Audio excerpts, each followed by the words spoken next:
The Rape of the Lock by Alexander Pope. Augustan age या neo classical as को belong करते थे Alexander pope.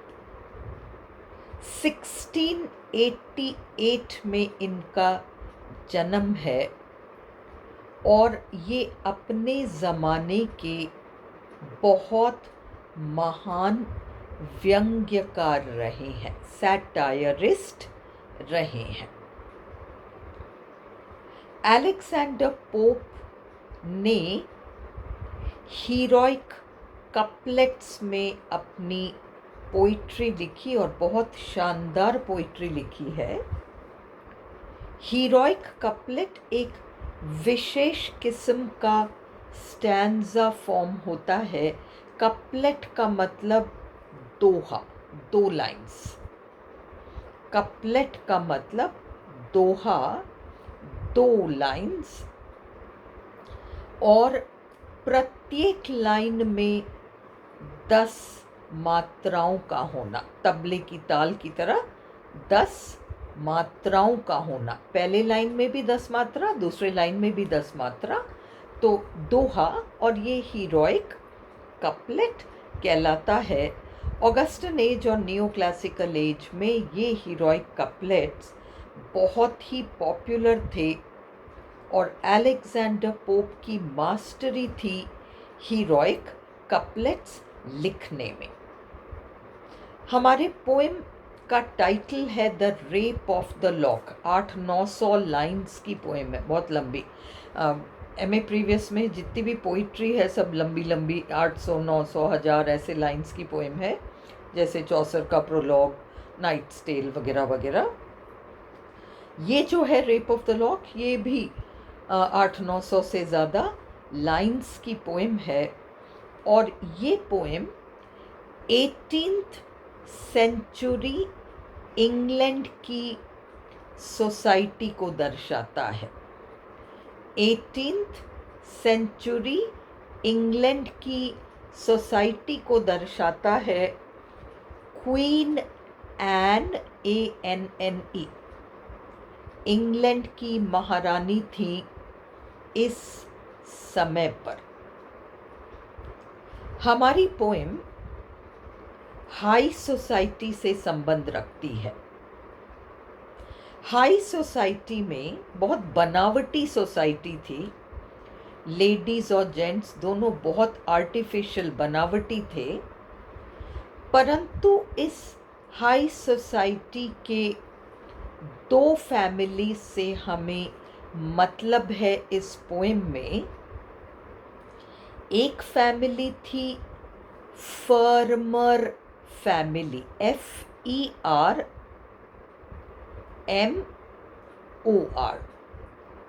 Former family. FERMOR लिखो, FERMER लिखो, कोई दिक्कत नहीं है, प्रॉपर नाउन है। उस फर्मर फैमिली में एक बहुत खूबसूरत लड़की है हमारी हीरोइन, जिसका नाम है एराबेला फर्मर। एराबेला फर्मर बहुत खूबसूरत लड़की है। दूसरा परिवार है पीटर परिवार और बैरन पीटर, बैरन जागीरदार, BARON। बैरन पीटर हमारा हीरो है इस पोएम में। हाइट छोटी है इसकी, बैरन पीटर की हाइट छोटी है, पर बैरन पीटर का परिवार और एराबेला फर्मर का परिवार, इन दोनों परिवारों के बारे में है हमारी ये poem the rape of the lock. Rape का मतलब जबरदस्ती एक बॉडी पार्ट या कोई personal relating to the body, उस चीज़ को हथिया लेना सामने वाले की इच्छा के बगैर। लॉक का मतलब बालों का लट। The rape of the lock, बालों के लट का रेप बेसिकली। ये भी एक मॉक एपिक या मॉक हीरोइक रचना है। बड़ी सी चप्पल और छोटा सा पैर, बड़ी सी चप्पल, छोटा सा पैर। मॉक एपिक या मॉक हीरोइक रचना महाकाव्य या एपिक में किसी बड़े युद्ध का वर्णन होता है और महाकाव्य में हीरो और सामने वाली पार्टी दोनों सुपर ह्यूमन बीइंग्स की तरह होते हैं और इसमें युद्ध ताश का गेम रहेगा और हमारी हल्की फुल्की सी हीरोइन ये पार्टी है। बैरन पीटर और एराबेला फर्मर के बीच की लड़ाई, ये है इस महाकाव्य के पैरोडी या मॉक एपिक का विषय। अब ऐसा हुआ कि हाई सोसाइटी में ये एराबेला फर्मर और बैरन पीटर कई अन्य युवक एंड युवतियों के साथ हैम्पटन कोर्ट नाम के क्लब में अक्सर मिला करते थे, ग्रुप में, अकेले अकेले नहीं, ग्रुप में। मन ही मन बैरन पीटर एराबेला फर्मर से प्यार करता था और उसने कई बार एराबेला फर्मर को शादी का प्रस्ताव दिया, पर एराबेला फर्मर बार बार शादी के प्रस्ताव को ठुकरा देती। बैरन पीटर बड़ा पजल हो गया, परेशान हो गया। उसको लगा कि मुझे पूरा विश्वास है कि ये लड़की मुझसे प्यार करती है, क्योंकि आंखों आंखों से इशारे करती है, जो भी उसके हाव भाव हैं उसको देखकर तो यही लगता है कि जैसे मैं इससे शादी करना चाहता हूँ वैसे ये भी मुझसे शादी करना चाहती है, मुझसे प्यार करती है, पर पता नहीं क्यों शादी के लिए मना कर देती है। तो उसे समझ में नहीं आया और एंड में वह बहुत गुस्सा हो गया और उसने तय किया कि वह एराबेला फर्मर के बालों के लट को काट डालेगा। उस जमाने में बाल जो लेडीज के होते थे उसमें जो हेयर स्टाइल फैशन में था वो ये था कि सारे बालों को खोलकर उसके 4 भाग कर दिए जाते थे।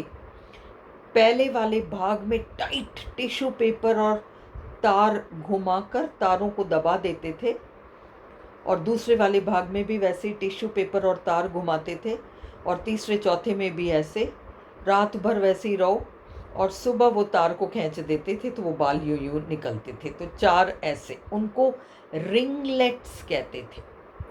और लड़कियां क्या करती थी, 2 रिंगलेट आगे लटकाती और 2 रिंगलेट पीछे लटकाती। अगर आप इंटरनेट पे गूगल करोगे रिंगलेट तो इमेज आ जाएगा, ऐसे ऐसे ऐसे 2 लट यहाँ और ऐसे ऐसे 2 लट पीछे की तरफ। बैरन पीटर ने तय किया कि वो एराबेला फर्मर के एक रिंगलेट को काट देगा और उसने काट डाला। भरी सभा में हैम्पटन कोर्ट में उसने एराबेला फर्मर के रिंगलेट को काट डाला। आप ये सोचो कि आज की तारीख में भी अगर कोई युवक ऐसा काम कर दे तो हंगामा मच जाए। और हम बात कर रहे हैं उस ज़माने की, हम बात कर रहे हैं उस ज़माने की, ये है 1711, सन 1711, 18वीं शताब्दी। उस ज़माने में तो बहुत ही बड़ी बात हो गई। दोनों परिवारों में बड़ा आपसी स्नेह था। बैरन पीटर और एराबेला फर्मर के फैमिलीज़ में बड़ा स्नेह था, पर इस घटना के बाद दोनों फैमिलीज़ में झगड़ा हो गया। लड़की वाले नाराज़ हो गए, झगड़ा हो गया दोनों फैमिलीज़ में। अब एक अजीब सी बात हुई। एराबेला फर्मर मन ही मन बैरन पीटर से प्यार करती थी, उससे शादी करना चाहती थी। वो तो मज़ा ले रही थी कि देखें कितनी बार प्रपोज करता है, इसलिए वो बार बार मना कर रही थी। उसे क्या पता था कि ऐसी बात हो जाएगी। अब एक ऐसी घटना हो गई जिससे लड़ाई हो गई और सुलह का नाम नहीं। तो एराबेला फर्मर परेशान रहने लगी। जॉन कैरिल नाम का एक व्यक्ति था जो दोनों परिवारों को जानता था। एराबेला फर्मर के परिवार को भी जानता था, बैरन पीटर के परिवार को भी जानता था। और जॉन कैरिल ने ये जिम्मेदारी ली कि मैं कुछ न कुछ करके इन दोनों परिवारों को वापस से मिला दूं। तो जॉन कैरिल बीच का व्यक्ति है। जॉन कैरिल हमारे कवि अलेक्जेंडर पोप के पास आए और उन्होंने अलेक्जेंडर पोप से कहा कि आप तो कवि हो, आपकी कलम में बड़ी ताकत है, आप ऐसा करो, कुछ ऐसा लिखो, आप कुछ ऐसा लिखो जिससे कि ये दोनों परिवार आपस में मिल जाएं। हमारे कवि अलेक्जेंडर पोप ने हाँ भर दी। 2 सप्ताह में उन्होंने पोएम लिख दी और उस पोएम के 2 पार्ट्स थे, कैंटो 1, कैंटो 2, भाग 1, भाग 2। 2 सप्ताह में उन्होंने पोएम कंप्लीट कर दी और पोएम उन्होंने पकड़ा दी। सबसे पहले लड़के वालों ने पोएम देखी, उनको तो कोई आपत्ति थी ही नहीं। परेशानी तो लड़की वालों को थी, लड़के वालों को तो कोई परेशानी थी भी नहीं। उन्होंने कह दिया हमें कोई दिक्कत नहीं है। लड़की वालों ने पोएम देखी। सबसे पहले एराबेला ने पोएम देखी। वो तो इंतज़ार में थी कि सुलह का कोई रास्ता खुले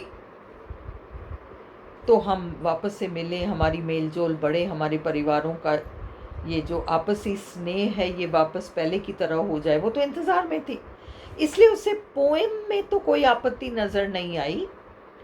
पर उसने हमारे कवि को एक बात कही कि साहब आप एक काम करो, आपने पूरे पोएम में मेरा नाम एराबेला एराबेला कर दिया, आधी सोसाइटी तो जानती है कि मेरे बाल कट गए, पर आधी सोसाइटी तो नहीं जानती, उनको भी पता चल जाएगा कि मेरे बाल कट गए। इसलिए आप ऐसा करो, पोएम तो छाप दो पर मेरा नाम बदल दो पोएम में। अब जिस मकसद से ये पोएम लिखी गई वो मकसद तो सफल हुआ, दोनों परिवारों में मेलजोल वापस शुरू हो गया। अलेक्जेंडर पोप ने तय किया कि चलो ठीक है, बहुत अच्छी बात है, मैं इस पोएम को अभी नहीं छपवाऊंगा, मैं इसको रख देता हूँ। और ये सोचकर उसने वो पोएम ताक पर रख दी। साल भर उसने कुछ नहीं किया। साल भर बाद उसने तय किया कि वो उस पोएम को रिवाइज करके उसमें कुछ सुधार करके कुछ नई बातें जोड़कर उसको इंटरेस्टिंग बनाकर, ताकि वो पोएम लोग पढ़ें और प्रशंसा करें, सराहें। तो उन्होंने साल भर बाद उस पोएम में चेंजेस किए। सबसे बड़ा चेंज ये किया कि एराबेला का नाम बेलिंडा कर दिया। सरनेम फर्मर आया ही नहीं, बस बेलिंडा बेलिंडा नाम। एक तो उन्होंने ये किया। दूसरा उन्होंने ये किया कि 2 भागों की उस कविता को, कैंटो 1 और कैंटो 2 वाली कविता को उन्होंने 5 कैंटोज, कैंटो 1, कैंटो 2, और उन्होंने खूब सारी अपनी तरफ से बातें जोड़ी, नए सिरे से लिखा और उसको 5 कैंटोस की पोएम बना दी। तीसरी बात उन्होंने ये करी कि वास्तविक जो घटना है उसको तो एज इट इज रखा, पर उस घटना को थोड़ा इंटरेस्टिंग बनाने के लिए पोएम को मॉक एपिक की शक्ल दी, उसे व्यंग्य रचना बनाया, ताकि 18वीं शताब्दी के समाज के युवक और युवतियों से जुड़ी हुई काफ़ी सारी बातें पाठकों के सामने आई और अलेक्जेंडर पोप ने फ्रांस का एक सिद्धांत जिसको कि रोज़िक्रूशियन डॉक्ट्रिन कहते हैं उसका इस्तेमाल किया। क्या है ये रोज़िक्रूशियन डॉक्ट्रिन? जैसे अपने यहाँ पंच महाभूत सिद्धांत है ना, वायु, पृथ्वी, अग्नि, जल, आकाश तत्व, पंच महाभूत, इसका बना है इंसान। उसी तरीके से फ्रांस में रोज़िक्रूशियन डॉक्ट्रिन 4 महाभूतों की बात करता है, आकाश तत्व की बात नहीं करता, जल की बात करता है, अग्नि की बात करता है, पृथ्वी की बात करता है और वायु की बात करता है। तो पोप ने उस सिद्धांत को तो लिया, उसे मजाकिया बनाया। कैसे मजाकिया बनाया? महाकाव्यों की परंपरा को कॉपी कर रहे हैं अलेक्जेंडर पोप, और महाकाव्यों की परंपरा को कॉपी करेंगे अलेक्जेंडर पोप तो महाकाव्यों के कुछ स्टाइल से जुड़ी बातें इसमें ऐड होंगी। महाकाव्यों में देवी देवताओं का रोल होता है, उसे सुपर नेचुरल मशीनरी कहते हैं। देवी देवता, परी, भूत, प्रेत, चुड़ैल, इन सब का आना ये महाकाव्यों में होता है। और अलेक्जेंडर पोप ने तय किया कि ये जो रोज़िक्रूशियन डॉक्ट्रिन के 4 तत्व हैं, इनसे जुड़े हुए 4 तरह के स्पिरिट्स को इस फरिश्ते टाइप इस पोएम में वो शामिल करेगा।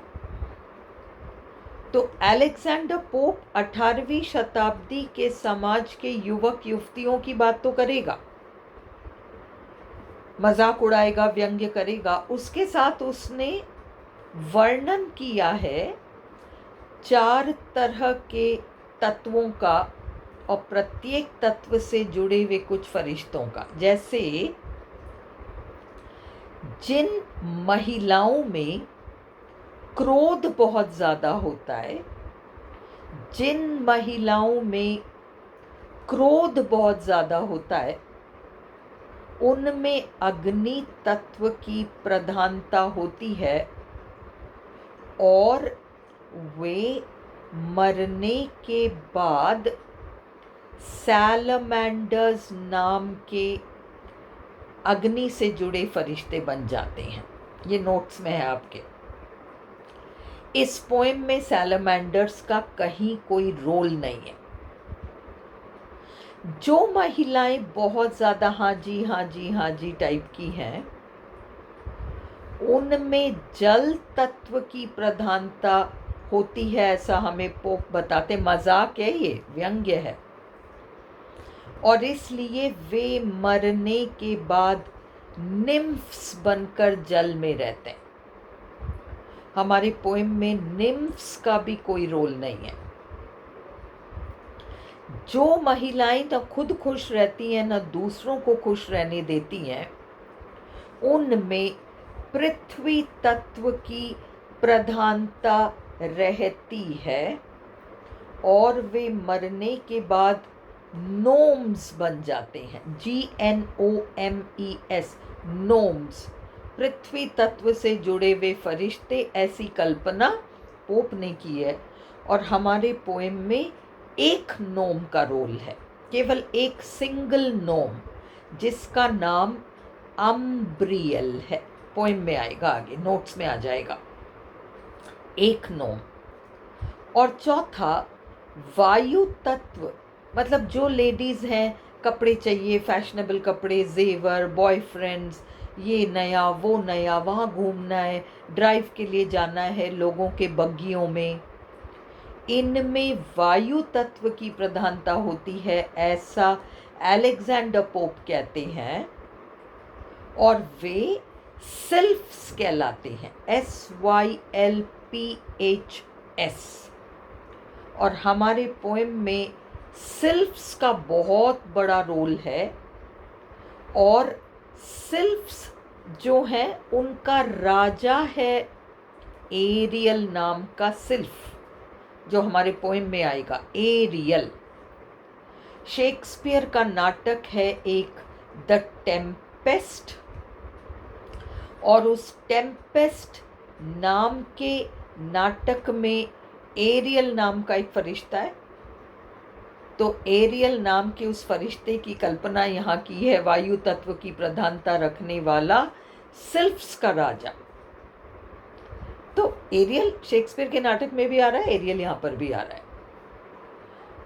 अब ये सुपरनैचुरल मशीनरी बेलिंडा नाम की लड़की, एराबेला का नाम हटाकर बेलिंडा, पीटर और कुछ सहेलियां, ये सारे लोग रेप ऑफ द लॉक की कहानी में आएंगे, पोएम में आएंगे। उसे हम अगली वीडियो में देखेंगे।